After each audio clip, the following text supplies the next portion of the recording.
We are back on Taking Care of Business on Koerner Radio, News Talk 1180, 1230 KGEO, 1410 KERI, and now we're in Albuquerque, New Mexico at 1000 KKIM. Clay, if we pick up any more stations, I'm going to have a hard time getting all this in one breath. I think we just need to forget announcing the stations and just go ahead with the show. Okay. What'd you think of Tom Del Baquero? Tom's interesting. Yes. Oh, in fact, our next guest, Tom wanted me to make sure I told him hello. Our next guest is technically a man that I worked for 20-some-odd years ago when I was on the State Board of Christian Coalition. The founder and chairman of the Faith and Freedom Coalition, Ralph Reed. Ralph, welcome to Taking Care of Business. Good to be with you, Marty. Thanks so much. And Tom wanted us to make sure we said hello to you, so he was our last guest. Okay. Tom Del Baquero from California Republican Party. Terrific. Yeah, good guy. Good guy. Yeah, he is. So you were on Meet the Depressed this past weekend. Yes, I was. We were discussing the Chuck Hagel nomination, which my organization, Faith and Freedom Coalition, opposes. We think he's the wrong man at the wrong time for the wrong job. We also discussed immigration reform, which we believe that there are biblical principles and there are Judeo-Christian values that should inform that process. We think the Bible teaches us to welcome the foreigner and show compassion for the immigrant. God throughout Scripture shows that he has a place in his heart for the alien, whether it was Abraham sojourning as an alien in the Promised Land or the patriarchs in Egypt or later Jesus and his family in Egypt. But we also think there's a corollary principle that too often those on the left neglect, and that is that the alien and the immigrant is supposed to abide by the law and honor the customs of the nation in which they are residing. Now, so we think enforcing the law, securing the border, strengthening the family, honoring work, these are some of the principles that should guide immigration reform, and we think people of faith have a lot to contribute to this discussion. Now, Ralph, let's back up a little bit to the Hagel nomination, okay? Sure. And I'm going to play the advocate here for a second. He's the first person who's ever been an enlisted man to be referred for that job. And when you look at his voting record, he voted pro-Israel. They're just crucifying him, a poor choice of words, but they're crucifying him for just a couple of comments he made 10 years ago. Is that fair to him based on his voting record? I don't think it's fair if that's the only thing in his record that is problematic. I do think that it was disturbing to me, and I say this as a strong supporter of Israel, that he would use the term Jewish lobby and that he would say that he was the senator from Nebraska and not the senator from Israel. That is a very troubling code word. Just 60 years after the Holocaust, because it is an anti-Semitic, I'm not saying he believes this, but it has been an anti-Semitic code word that has suggested misplaced or dual loyalties for Jews when it comes to the foreign policy of the country in which they are a citizen. It also offends me as a Christian because at this point, frankly, I think the evangelicals and other Christian pro-Israel citizens are as important, if not more important, to supporting Israel than the traditional Jewish community. But I think the thing that disturbed me about that, not to get off on that, was that he said he apologized for the terminology. And to me, it wasn't the terminology, it was the insidious,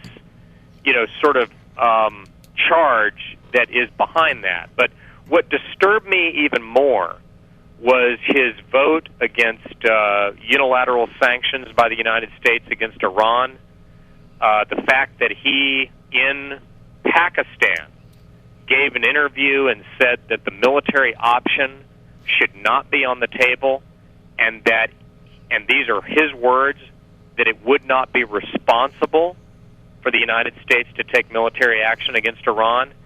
And I think the even more troubling one, the most troubling for me, and there's a lot, so that's saying a lot, was his vote against designating the Iranian Islamic Revolutionary Guard is a terrorist organization. And as I said on Meet the Press this Sunday, he did this at a time when our intelligence services had documented that it was the Revolutionary Guard that was providing training, monetary support, and IEDs to the al-Qaeda terrorists and other terrorists in Iraq who were then killing American soldiers. Now, how can somebody who aspires to command our troops be against taking on a military organization in Iran that is literally killing U.S. soldiers? And by the way, Hillary Clinton voted to designate the Islamic Revolutionary Guard as a terrorist organization. It's awfully hard for a Republican to get to the left of Hillary Clinton, but he figured out a way to do it. Yeah, that's amazing. We're having a conversation with Ralph Reed, the founder of Faith and Freedom Coalition. Well, you know, McCain and he are pretty good friends, and McCain seemed to run him through the coals when he interviewed him. What do you think how McCain's going to vote on this? Well, I certainly hope he votes no. He's indicated that he would not support a filibuster. I'm not sure I agree with that, but I certainly respect it. I understand why people would be reluctant to filibuster a cabinet nominee. But, you know, I can't speak for Senator McCain, but I think he more than ably spoke for himself when he asked questions of Senator Hagel. But I think the real pivot point for him was Hagel had originally voted to authorize military action in Iraq, had voted to fund the war, and then when we experienced the reversals of primarily Shiite militias that were destabilizing the country and threatening the ability to build a stable and functioning state there, President Bush, as you'll recall, decided to do a surge of U.S. troops led by then General David Petraeus. And Hagel said at the time that he not only opposed the surge, he said it would be the biggest foreign policy blunder since Vietnam.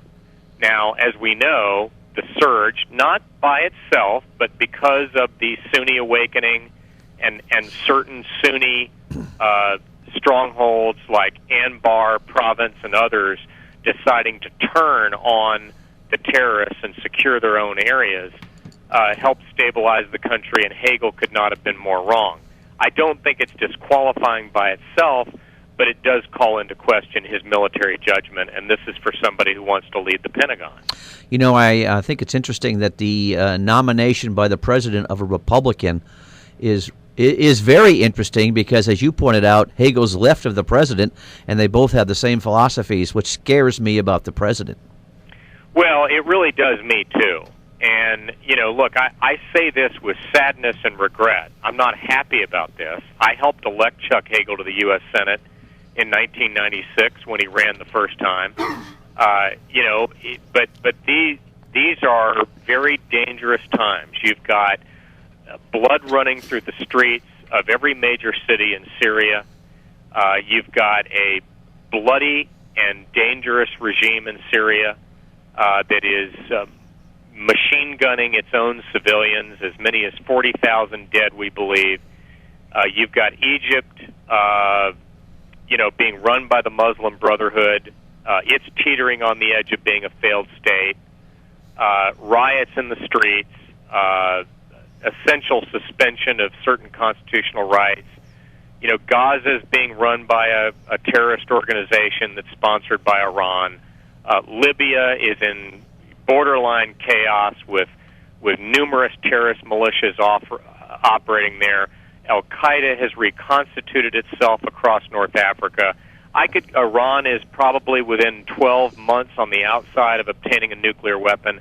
I can't remember a time since the end of the Cold War when we have had more danger around the world, and that's why I find Chuck Hagel's past stated views combined with, I thought, the worst confirmation hearing since Zoe Baird in 1993 so troubling. Oh, I totally agree.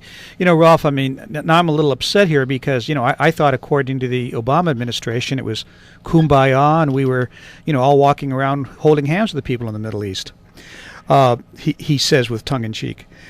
When we come back from the break, let's talk a little bit about immigration, and I want to talk a little bit, too, about your opinion on Clinton and Benghazi.